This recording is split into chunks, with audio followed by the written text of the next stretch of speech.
ప్రతి సంవత్సరం ఆగస్టు 15న మన దేశం ఒక ప్రత్యేకమైన పండుగ జరుపుకుంటుంది.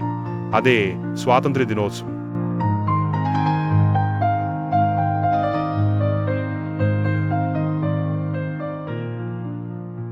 స్వతంత్ర్య దినోత్సవం అంటే ఏమిటి? ఆ రోజు మన దేశం స్వయంగా తన నియమాలు చేసుకునే హక్కు పొందిన రోజు. 1947కి ముందు మన భారత్ స్వతంత్రం కాదు, మరో దేశం మన మీద పాలించింది.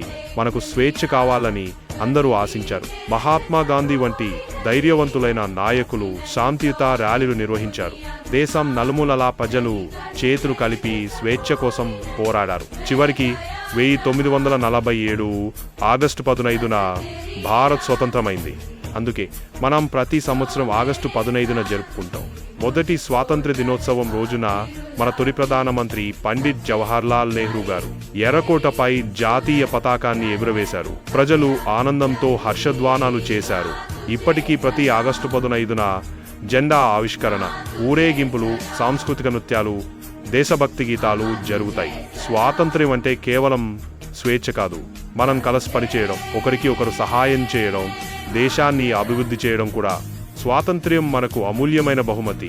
దాన్ని కాపాడుకుందాం, దేశాన్ని గౌరవించుకుందాం, భారత్ను గర్వపడేలా చేద్దాం. అందరికీ స్వాతంత్ర్య దినోత్సవ శుభాకాంక్షలు.